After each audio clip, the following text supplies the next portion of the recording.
Hey everybody, welcome to today's show. And we have a fantastic show today. And we're going to dive into a lot of things related to aerobic conditioning, right? It gets a bad rap across all of sport, but let me tell you, just as a small little hook, it is not the villain that we make it out to be. So, nonetheless, right?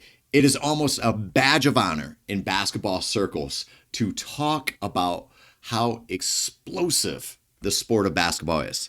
Now, coaches and players and even commentators alike, I remember sitting in the stands and doing an interview, I think with Holly Rowe at some point in time, and we were talking about how explosive one of our women's basketball athletes is. Now, they talk all the time about sprints and vertical jumps and sudden stops and lightning fast change of directions and all of that.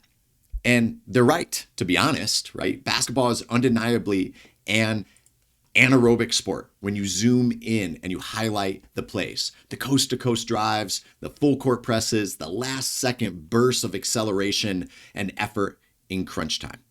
But here's the twist.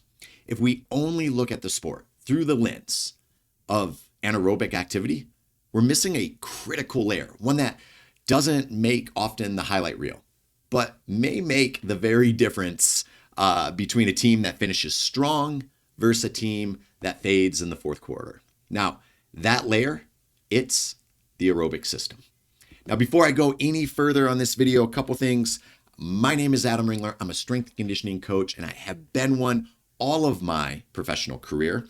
And that is why I feel so confident in bringing this material to us, right? Not only that, as a strength and conditioning coach, I've worked in the women's basketball game for nearly 20 years. So when I say these things, I'm coming from both a place of experience and some expertise. Now, I want you to think about it for a second. Women's college basketball games, they're not just 5 minutes of chaos for each media timeout. They're 40-minute battles. And for many athletes, especially starters who are logging 30 plus minutes, the ability to perform high intensity actions isn't just about raw anaerobic power. It's about how well those bodies can recover between those activities. So let's get a little bit more scientific for a moment. Basketball, like many field and court sports, is what we call an intermittent high intensity sport. It's not pure sprint, but it's also not purely a marathon either. It's a game of repetitive maximal efforts, each separated by varying periods of low to moderate activity. So think of transitioning down the basketball court, right, after a turnover, jogging to help set up in the half court offense, maybe even shuffling defensively on a switch, right? These aren't just filler movements. They're actually the reset button for your energy system. Now, here's where things can get fascinating, right? Studies have shown that players spend only about 15% of game time performing maximal intensity actions. The other 85%, it's submaximal. It's walking, it's jogging, it's standing, it's light movement. And yet, it is in those lower intensity moments where the aerobic system becomes really the unsung hero to the game of basketball. The aerobic system is what helps clear lactate. It helps resynthesize phosphocreatine. It restores that baseline heart rate so players are ready to explode again on the next wild possession. And without that engine humming in the background, all that raw anaerobic power would just simply fall flat by the second half. Now, oftentimes, I like to use the analogy of a Formula One race car. Everyone marvels at how fast it can accelerate on the straightaways. But that acceleration doesn't mean much if you don't have a pit crew keeping the car fueled and tuned for all, say, 70 laps. Now, in basketball, your anaerobic system is the car, but your aerobic system, that's your pit crew. And if your crew isn't up to the task, even the fastest car won't make it to the checkered flag. So for this presentation, why am I focusing so much on this material for women's college basketball specifically? Well, let's consider roster dynamics. Now, in many programs, key starters, they play more minutes per game compared to maybe their male counterparts. They don't have the luxury of having longer bench rotations. And that means that their recovery between possessions isn't just important, it's non-negotiable. You absolutely have to have that recovery. Your body will love you for it. Now, let's not maybe forget some of the other external factors to things like academic load, the travel demands, and the condensed schedules that are so common in collegiate athletics. All of those factors create an environment where energy system efficiency isn't just a performance variable. It is literally a safeguard against fatigue, injury, and performance drop-offs. It's absolutely vital for us to take those things into consideration. But I know what maybe some of you might be thinking right now. Adam, isn't aerobic training going to make my athletes slower? Now, listen, that's a valid concern, and I get this all the time. I hear all the time in strength conditioning circles about the worry of making athletes slower. But here's the truth. When done properly, aerobic development doesn't blunt explosiveness. In fact, it does quite literally the opposite. It creates the metabolic environment that allows athletes to express their speed, their power repetitively without gassing out. Now, for the remainder of this, right, we're going to get into the nitty-gritty of all of the physiology. But for now, I want you to sit with just this one idea. Basketball isn't about who's fastest in the first quarter. It's about who's fastest in the fourth quarter after 35 minutes of cumulative fatigue. And that's where a robust aerobic base shows its value.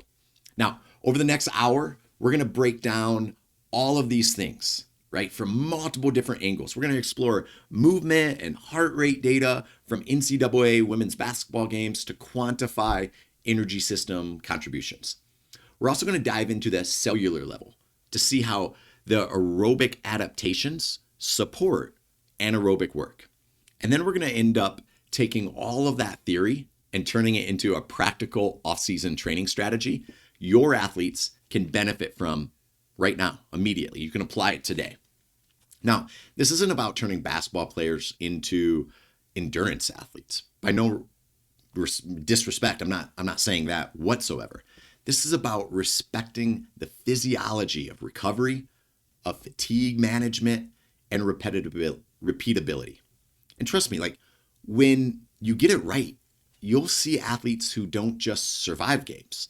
They'll own the last 5 minutes when everything's on the line. And that's the most critical time to be able to be dominant in the game of basketball. So that's it. Grab a notebook. Let's settle in. And we're going to start peeling back some of the layers on one of the most misunderstood aspects of basketball performance. Before we do, I need you to take a moment.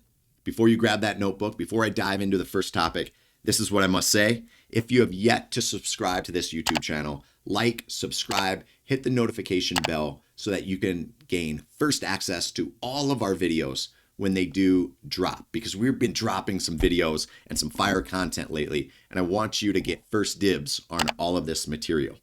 So, the science of the game of basketball.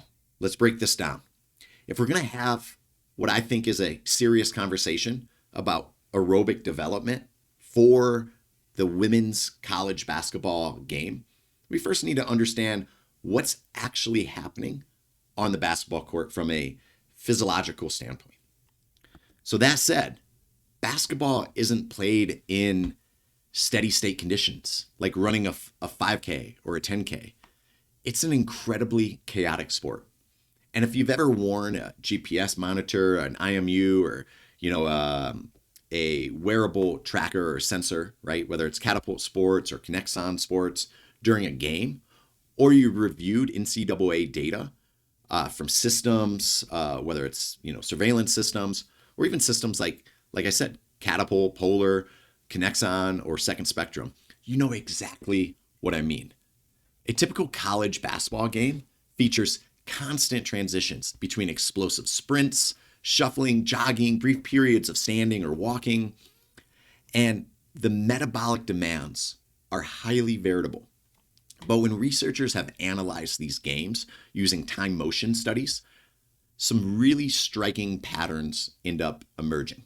Now, what are those patterns?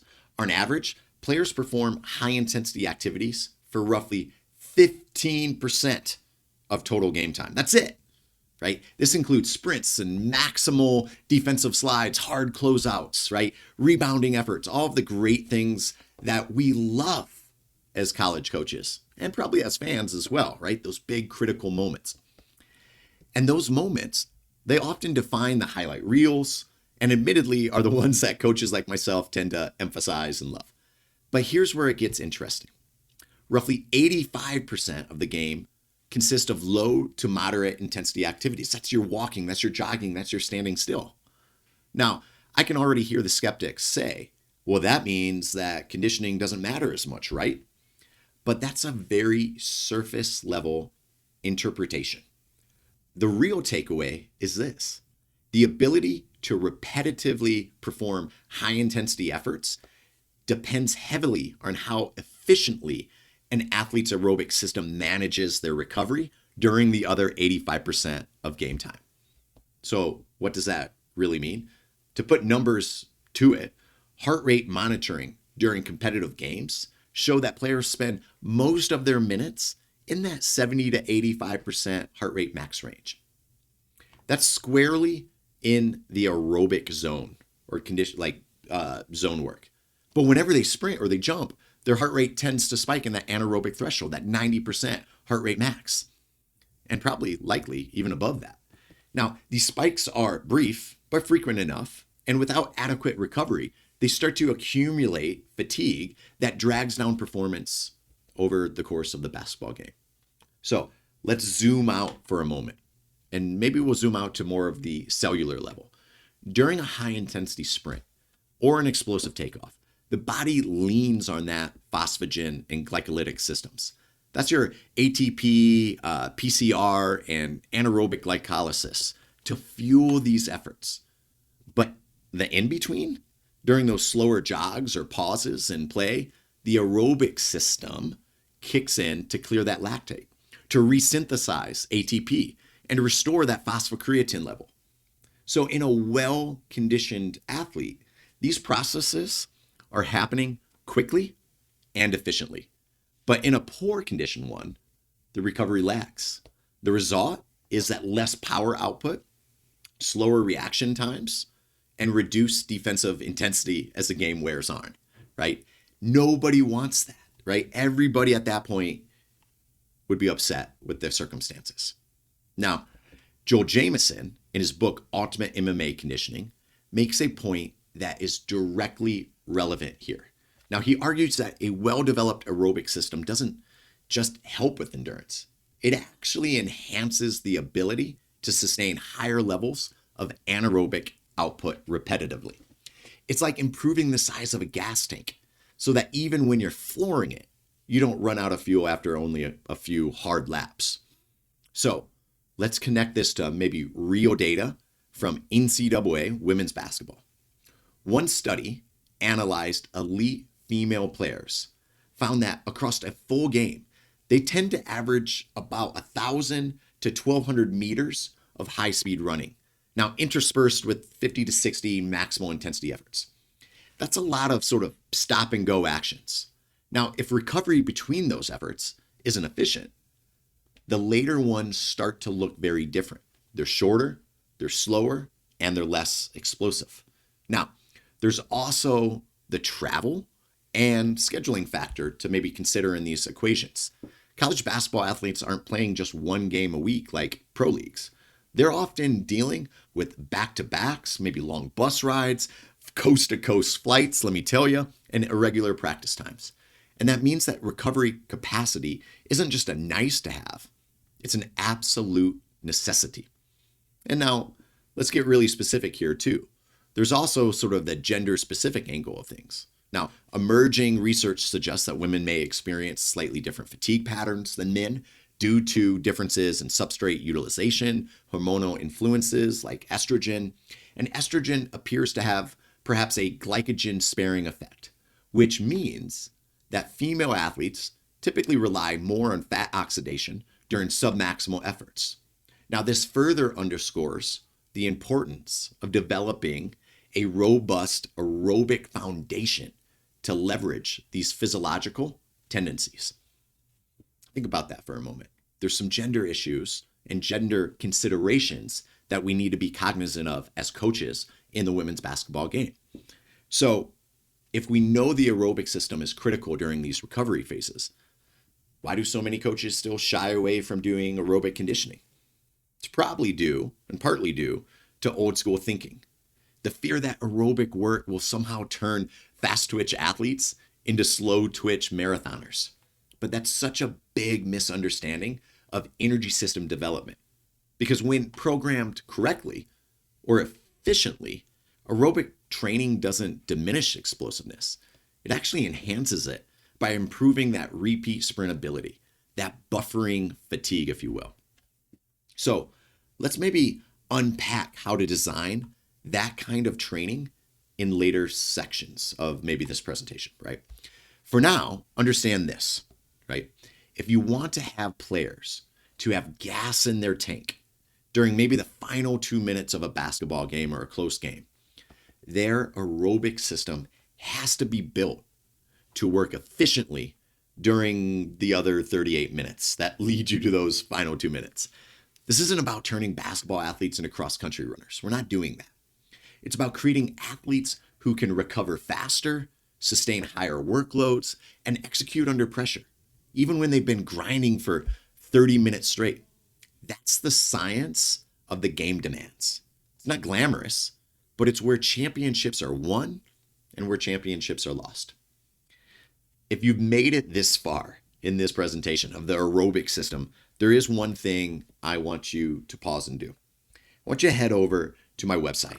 It's adamringler.com. It's right there on the screen. You can see it right here. And I want you to sign up for a free membership at bare minimum. Sign up for a free membership.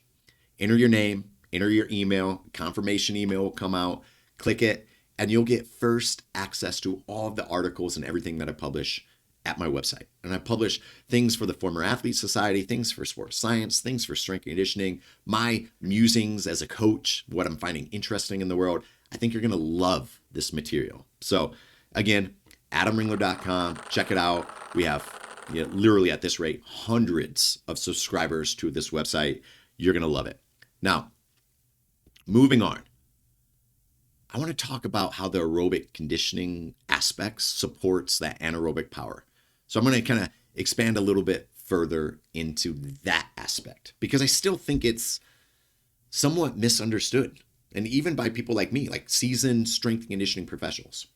So how does that aerobic conditioning, something most people associate with distance running and slow, steady state work, actually support that anaerobic power?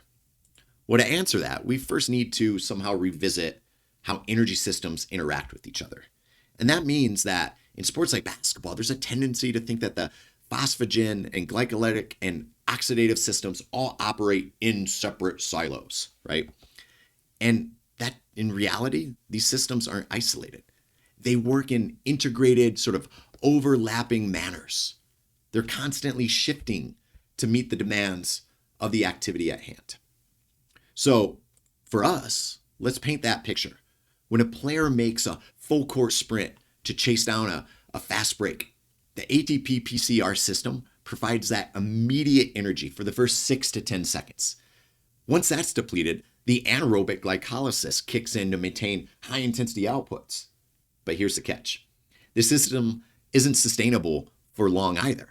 It produces hydrogen ions and lactate, which contributes to that muscular acidosis and fatigue. That's the burn that you feel in your legs when you're doing something of high intensity. So where does the aerobic system come in? It doesn't just sit idly by waiting for the next jog or the next walk break. Even during those high intensity bursts, the aerobic system is active in the background. It's providing ATP for lower intensity muscle fibers and, more importantly, facilitating that clearance of metabolic byproducts. Right? Now, this is critical because the faster an athlete can buffer hydrogen ions and recycle lactate back into usable energy, the longer they can sustain their anaerobic efforts without a performance drop-off. Now, Joel Jamieson refers to this as a aerobic power in that Ultimate MMA Conditioning. Phenomenal book if you haven't read it yet. And he emphasizes that a robust aerobic system allows athletes not just to perform explosive efforts, but recover between them more effectively. So think about it like this. Anaerobic systems are your high octane turbo boosters, but they burn out quickly. The aerobic system, like I said earlier in the Formula One example, is your pit crew. It's refueling, repairing, and recharging the engine while the car is still flying around the track. And if your pit crew is slow or underdeveloped, those turbo boosts, they get weaker and weaker with every single lap. Now, from a biochemical perspective, that mitochondrial density and the capillary networks in the muscle play a huge role here. The more mitochondria an athlete has, the better their capacity to oxidize fatty acids and lactate, sparing glycogen for when it's actually truly needed. And similarly, a denser capillary network improves oxygen delivery and waste removal. It allows for faster recovery of things like phosphocreatine stores between those sprints. Now, there's also a matter of cardiac output. A more powerful aerobic system built through targeted conditioning enhances stroke volume and cardiac efficiency, which means that more oxygen-rich bloods are being delivered to working muscles per beat, which again accelerates recovery between those intense efforts. Now, this isn't just theory. So let's pull maybe some applied research to this. Studies in both soccer and basketball athletes have shown that higher VO2 max scores are correlated with improved repeat sprint ability. So in other words, athletes with a more and better developed aerobic system are able to maintain sprint performance across multiple efforts, while their less conditioned counterparts experience that significant performance decay between efforts. And let's also maybe not ignore the common fear here that the idea that the aerobic training will convert fast twitch fibers into slow twitch fibers, right? And again, that key distinction lies in how the aerobic program is performed. So long, slow, plodding mileage probably isn't the answer for a basketball player. But high intensity interval training, or what they call HIIT, or tempo runs or circuits that keep maybe heart rates in the 120 to 150 beats per minute range for extended periods, can build aerobic adaptations without sacrificing speed or power. Now, even submaximal loaded carries or sled pushes or extensive tempo circuits can develop oxidative capacity in fast twitch fibers. And that's something that's been supported by both emerging evidence on concurrent training models and furthermore. These methods often create adaptations at the mitochondrial level while keeping the neuromuscular demands closer to the sport that they're replicating. And there's also a physiological aspect to what our athletes are doing. Athletes with better aerobic capacity often show improved mental resilience during high intensity activities. Now think about that. Why would that happen? Well, it's because their brains are less starved for oxygen and glucose as the game wears on. Cognitive fatigue is real. It sets in later, meaning that sharper decision making and fewer late game errors occur. So women's basketball specifically, this is massive. Consider the pacing demands of a 40-minute game, the smaller rosters, and the frequent back-to-back schedules. Recovery between possessions and maybe even between games hinges on a well-developed aerobic engine. So when we talk about developing maybe an aerobic base, we're not asking athletes to become marathon runners. No, I'm not saying that whatsoever.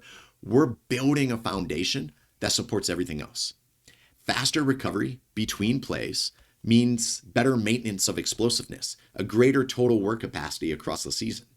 Now, just to give you a highlight, in the next section, I'm going to talk about exactly how to do that, how to build that base for women's basketball athletes. Now, I'm going to do so without compromising the qualities that also make them explosive and reactive on the basketball court. So this is a great time right now I need to pause this and remind you of this. If you have yet to jump over, let's do a couple different things. If you have yet to do this, I would encourage you, head over right there and follow me on Instagram right now. Just jump into Instagram, give me a follow, give me a like on whatever post that's up there. Let me know that you're following me from this video. I want to know that for sure.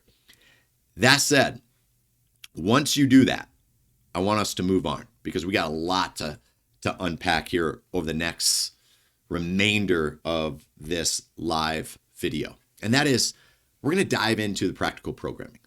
All right, we've already established why a robust aerobic system is critical, even needed in a sport that's defined by explosive bursts. But let's talk about how to actually build that capacity in a way that complements the demands of women's college basketball. And let's be honest, this is where the theory often runs headfirst into the realities of a collegiate calendar that's packed with team lifts, skill sessions, academic schedules, and travel obligations. So how do we actually weave aerobic development into an athlete's off-season in a way that feels intentional, sport-specific, and that doesn't sabotage maybe their explosiveness? So first, let's just get one thing straight. Building an aerobic base doesn't mean endless miles on the track or monotonous treadmill runs at 60% heart rate. That's dumb. That's a common misunderstanding I hear all the time. Instead, think of it as improving the efficiency of an athlete's recovery engine, right? We're training their physiology to process fatigue faster, replenish energy stores, and clear metabolites between bouts of high intensity actions and play. So a proven starting point is extensive tempo work. And for basketball athletes, I like to program, if we got the luxury of being outside, 100-yard shuttle runs at maybe something like 65 to 75% effort. And I like to give 45 seconds of active recovery in between those reps. Now, the goal here isn't to push them into a lactic zone, but to keep them in that sort of sweet spot where their heart rates hover between 120 to 150 beats per minute. Now, this zone maximizes stroke volume adaptations without creating undue neuromuscular fatigue. And that's important because we're going to get into that later. We're targeting the aerobic energy system while also maybe reinforcing efficiency movement patterns under mild fatigue. And because we're using running mechanics that actually mimic on-court movement, there's no disconnect between what we're doing from a conditioning standpoint and a sport demand. Right? That's really important as well. Another approach is utilizing, as Joel Jamieson said in his book, extensive circuits, right? So you can use body weights or light resistance. Imagine a 20-minute block where athletes rotate through push-ups and pull-ups and kettlebell swings and sled pushes and jump ropes, and all performed at moderate intensities. The continuity of movement keeps their heart rate in that desired aerobic zone, while the exercise variety reduces the monotony and prevents potentially overuse injuries. But what about interval-based work? And now this is where methods inspired again by Joel Jamieson's MMA conditioning framework comes into play.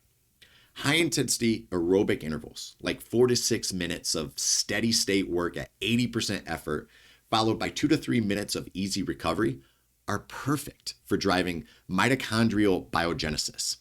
So when you apply this to basketball, this could look like sustained defensive slides, controlled zigzag runs, or even loaded sled drags, all performed under extended, and that's important, durations.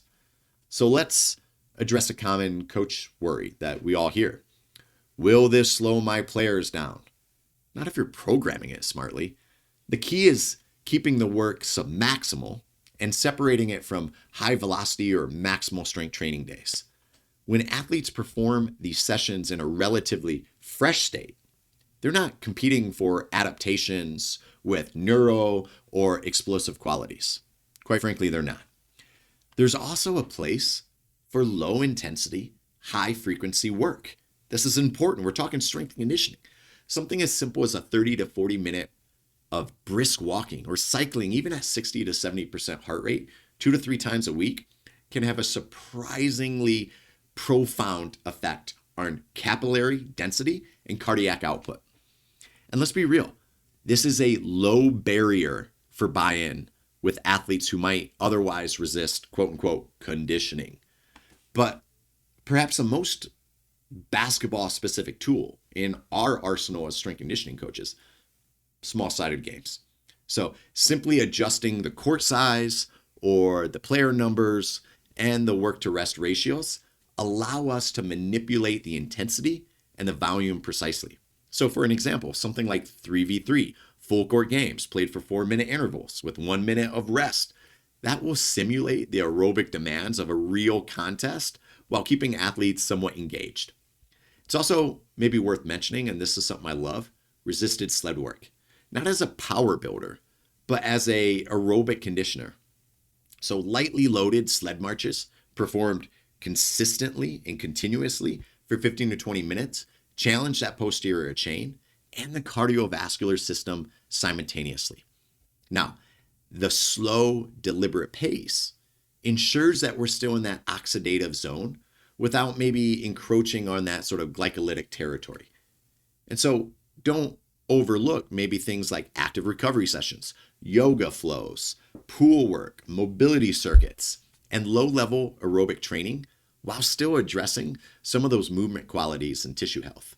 Right? When paired and when combined, it's really a smart and strategic way of building that aerobic base.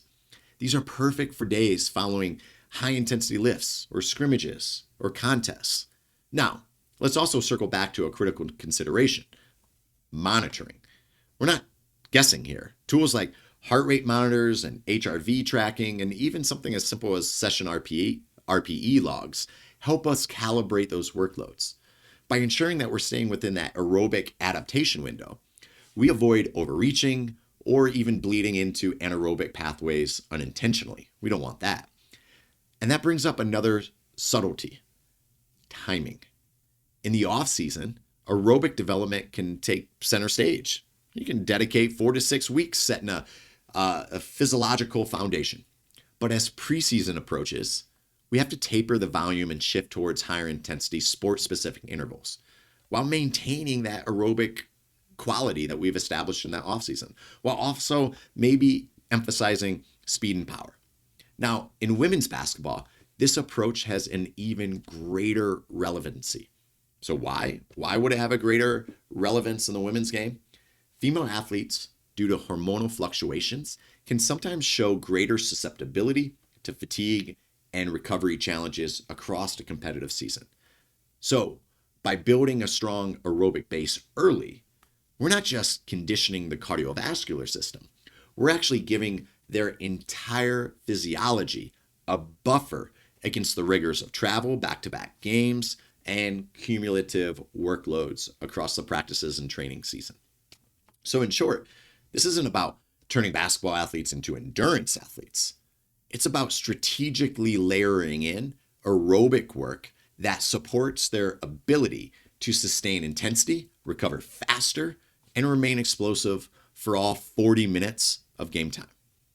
Now, this next section that I got coming up, we're going to break down how to integrate this aerobic development with strength and power training to kind of create a more cohesive program, let's say, that supports every energy system without compromising the other. But before I do, if you are loving this material, right, and you're like, Adam, coach, like this is great. I'm learning a little bit about physiology and the aerobic system.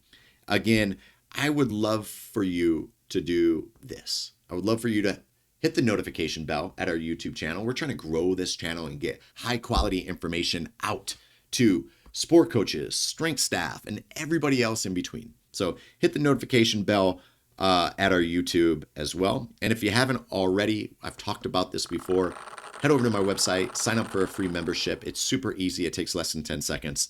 That's the pitch, right? There it is. Now, talk about trying to do these things without compromising your strength or your power. So that said, let's get into it. Because here is where it really gets interesting. Because if there's one thing coaches and maybe sports scientists like myself, those that work in basketball circles, what we tend to debate about, it's this. Can you actually develop a strong aerobic base without sacrificing your athlete's speed, power, and explosiveness? Now, listen, that's a fair question. And we've all heard the horror stories of programs that are overloading athletes with conditioning only to see their vertical jump plummet. Maybe their first step quickness disappear overnight. But the answer, quite frankly, isn't as black and white as some of us would like to make it out. So done properly, aerobic development, it doesn't diminish power, it supports it. The issue isn't the conditioning itself. It's how, when, and with what intent do we integrate it into the larger performance puzzle. So let's break it down. Let's make it simple.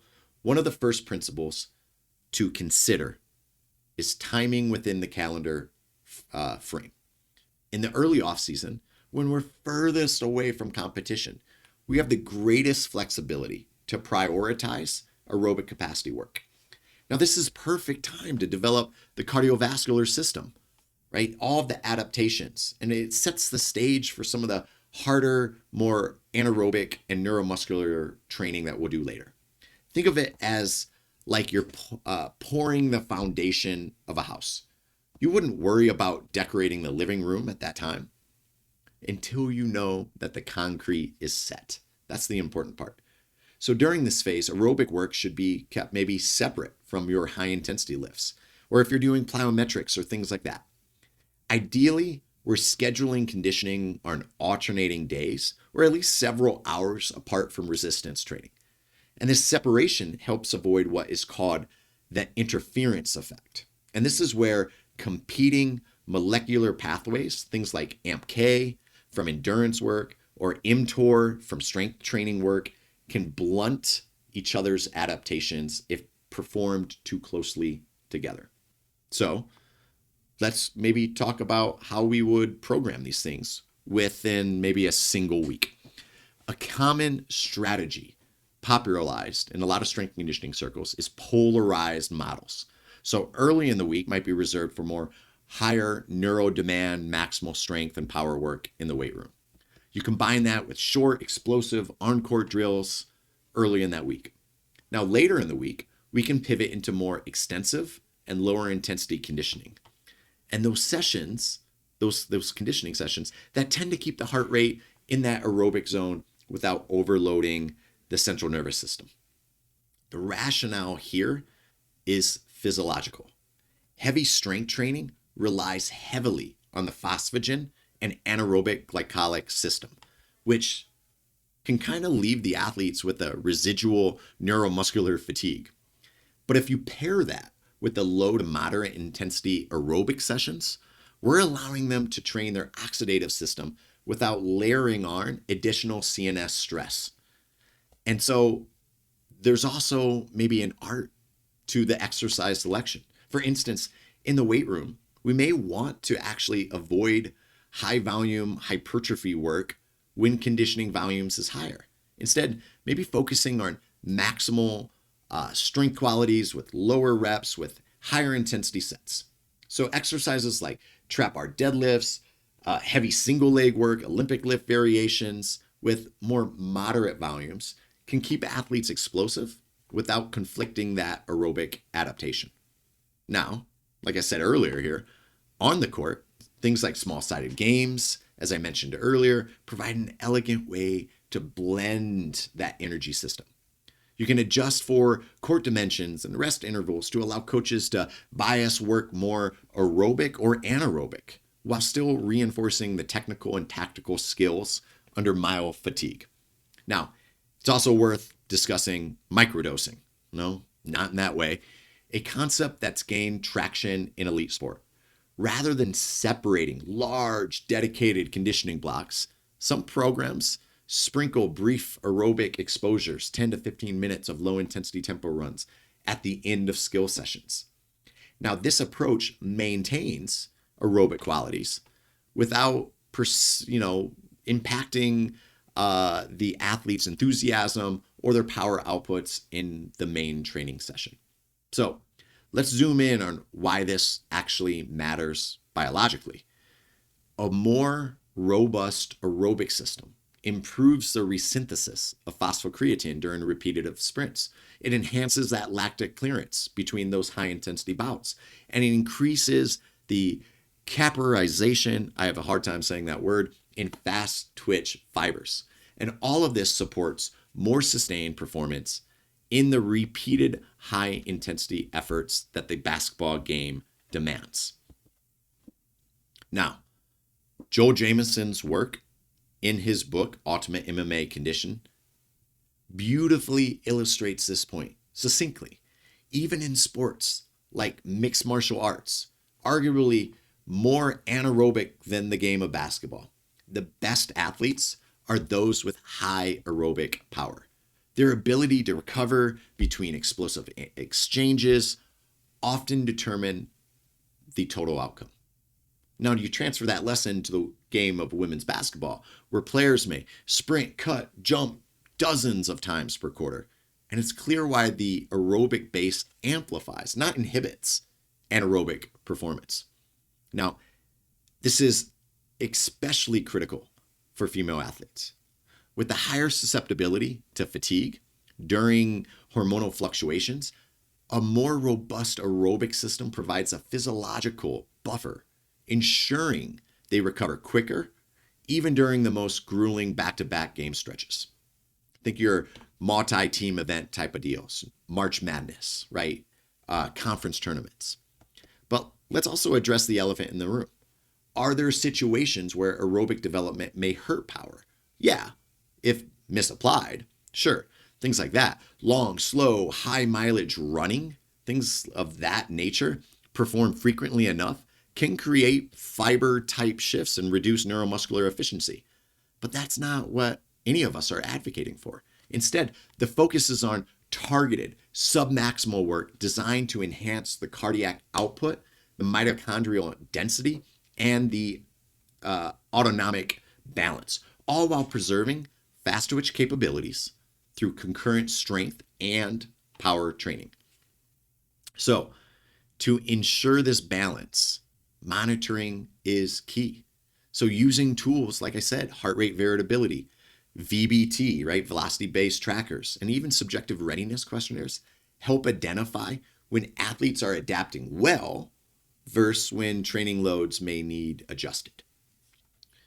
So, in summary, integration isn't about choosing between conditioning and power.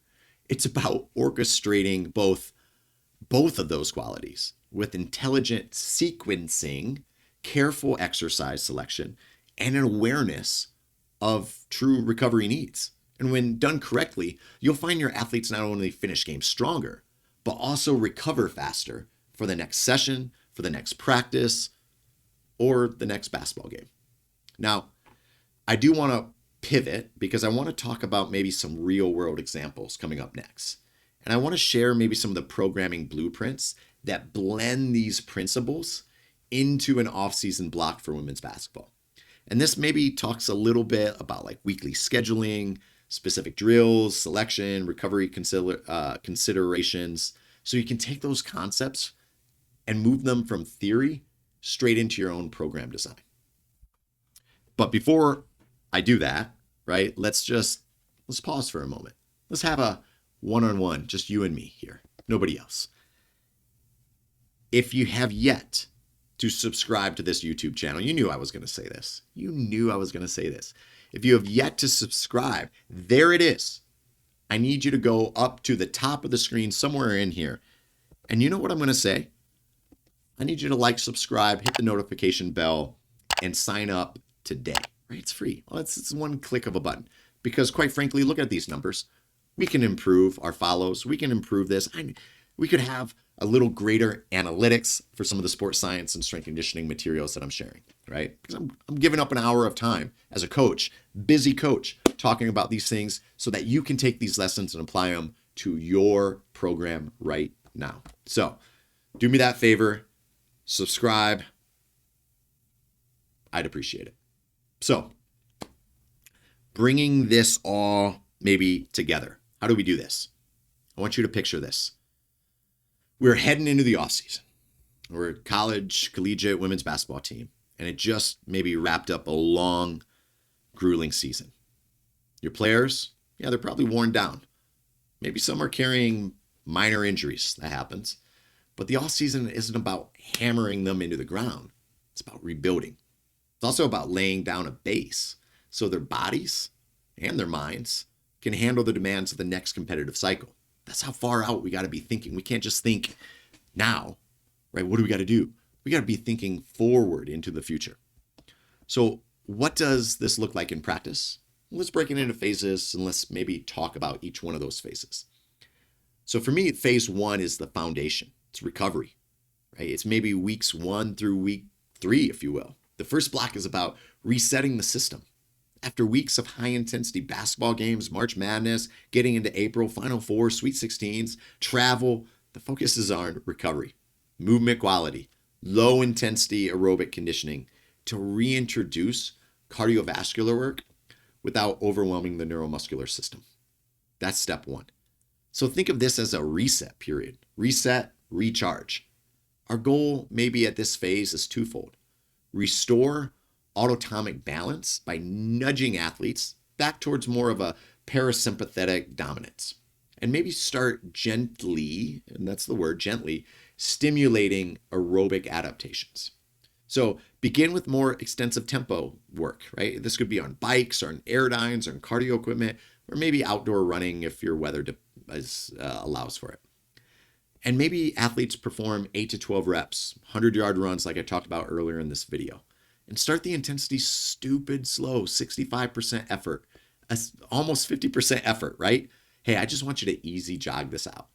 The emphasis isn't on speed development, but on maintaining a smooth, rhythmic pace, nasal breathing, and reinforce maybe aerobic energy system dominance. Now, in the weight room, we could also avoid maximal lifts during this period. That seems crazy, right? Instead, sessions are built around movement patterns and joint health. So rear foot elevated split squats, goblet squats, single leg RDLs, performed for higher reps with submaximal loads, and that's the key. Paired that with breathing resets between sets, this type of work builds tissue resilience without excessive CNS strain. Now, on the court, if they're on the court, right, small-sided games, reduced court dimensions, right, working on their game, working on their handles, working on their shot, all keep skills sharp without overtaxing players. Now, these sessions double as a sneaky way to build aerobic capacity while also maybe keeping that engagement high.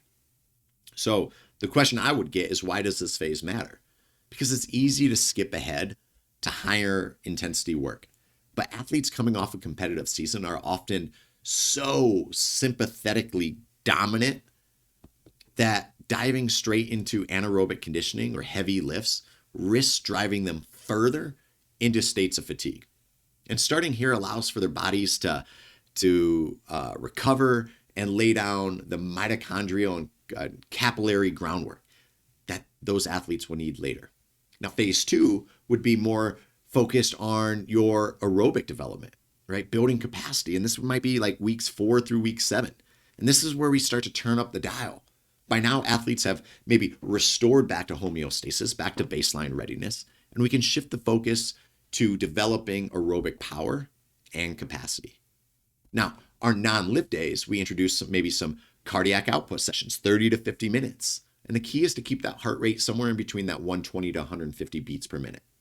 This could be done on the assault bike, on a row machine, a Concept 2, or even during steady state dribbling, right, around the court.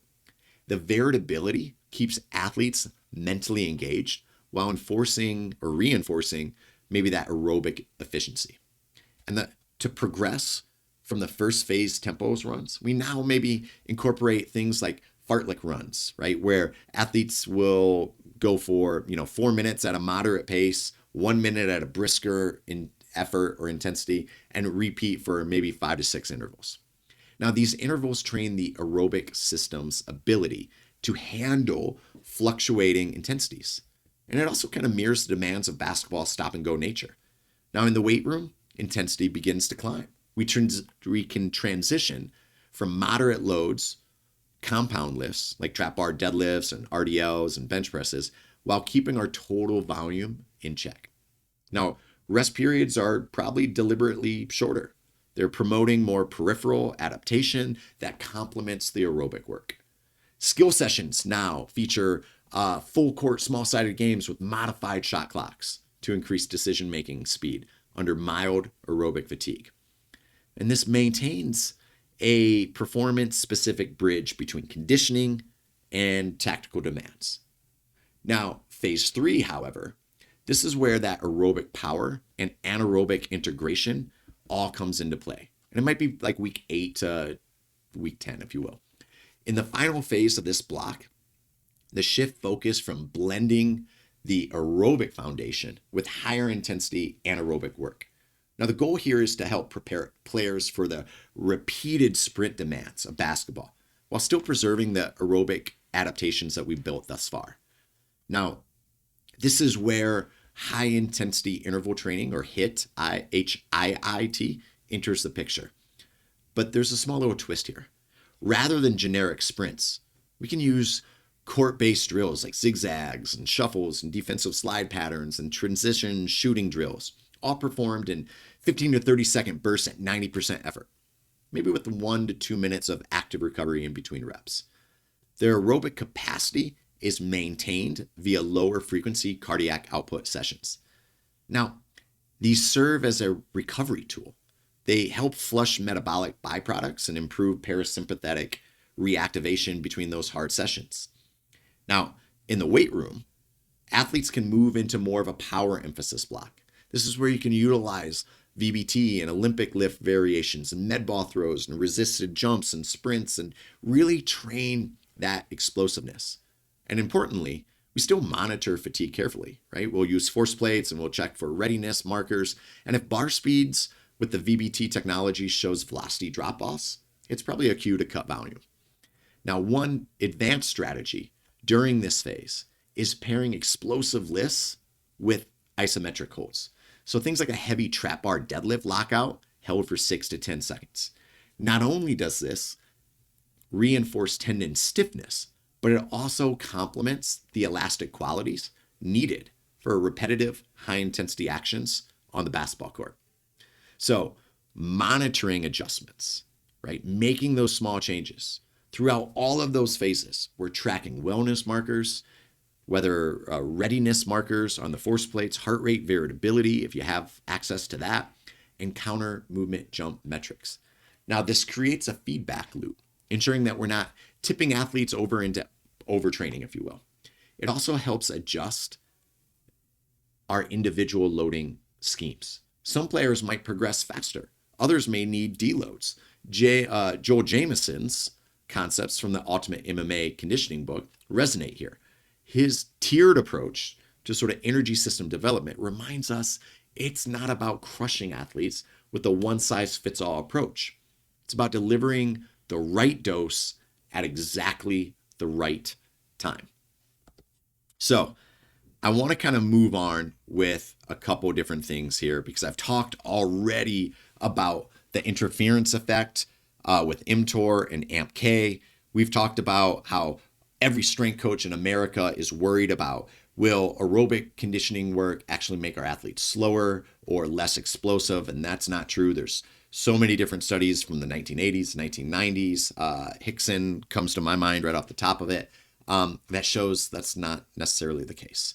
We've talked about the physiology from a cellular standpoint, how resistance training it ends up, right? How endurance and resistance training and the activates the mTOR pathway, which ends up promoting muscle protein synthesis and hypertrophy and strength development, and how endurance work, on the other hand, tends to stimulate the AMP-K pathway, which enhances mitochondrial biogenesis. Both of those compete together. So again, there's some suppressive nature to both of those, and that's where that interference effect comes into things.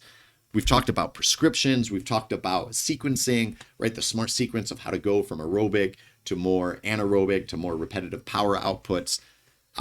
So I feel like we're in a pretty good spot to kind of shift into the last aspects of things. So that said, if you are loving this material, well, I got pop-ups going on here. Like I said, if you are loving this material, you're part of our YouTube community already. You've liked, you've subscribed, you've hit the notification bell already. I appreciate you, right? I'm quite a big fan of you doing that because that helps our show out so much. Now, I'd be remiss as a strength coach that has worked in sports science for thus long if we didn't tie that sports science piece to it, right? We didn't just throw this program together. We drew it from influences of sports science research showing the physiological demands of women's basketball. So studies like, I'm trying to think of what's the guys. It's slipping my mind. It almost never does this here an hour into a presentation, but we have seen that approximately 70 to 80% of the basketball game is spent in low intensity activities, which again, that means about 20 or 30% of it is characterized by explosive anaerobic bursts. That's not a lot, right? So by improving the aerobic efficiency, players could actually sustain their work rates across these high to low intervals. So more aerobic capacity also means faster phosphocreatine resynthesis, better lactate clearance, and both of those critical in sort of repetitive sprint scenarios. So we've talked about all those things. Now, I do think we should probably wrap up this video because again, we have covered a whole lot in this sort of hour-long presentation, if you will. At the end of the day, aerobic development is like insurance for performance. You might not see it splashed across highlight reels or stat sheets, but you'll feel its impact in the consistency of effort, the resilience against fatigue, and the availability of your roster deep into March. I've seen it that way. As performance professionals, our role is to prepare athletes for the chaotic demands of sport. Not just get them stronger, not just get them faster or bigger or whatever it is, but to build systems that allow them to express their skill over and over again without compromise. Aerobic conditioning is one of those systems. We have to have it. So whether you're programming cardiac output sessions, extensive tempo work, or hybrid modalities that keep athletes engaged, remember this. Aerobic conditioning isn't extra. It's literally the foundation of elite basketball performance. So here's what I'm asking you to do. If you're a coach, if you're a sports scientist, if you're a strength conditioning professional, I challenge you to reevaluate how you approach your aerobic work in your off-season program. So here's my question to you. Are you building a physiological engine that supports repeated high outputs? Or are you leaving performance gains on the table by skipping this vital component? That's my question to you. And it's kind of nuanced, right? This deep dive into these things, right? We got to love these conversations. We have to have these conversations because that nuance is what separates good programs from great programs. Now, if you want more deep dives like what we've discussed on this video, whether it's conditioning or recovery or sports science or data or high performance strategies, you know where I'm going. Hit the like button, hit the subscribe, hit the notifications, become one of our community here on our YouTube channel. Join our community. We're building a space for coaches, for practitioners who want to push the field forward. And then my last final request, if you got anything out of this, I would encourage you, head over to my website. It's adamringo.com. You can sign up for free. You can sign up for my premium membership. The premium, you get exclusive access to articles that I don't share. They're behind a paywall.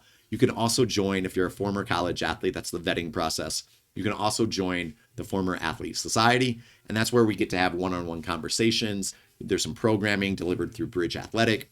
You have the accountability calls that we have on Tuesday, question and answer calls that we have on Thursdays. We have master classes every month.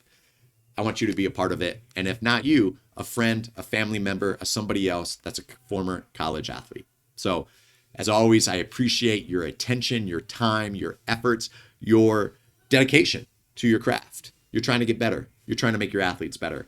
And as a coach to another coach or a coach to a sports scientist, I appreciate you. So thank you so much. Until next time, keep strong.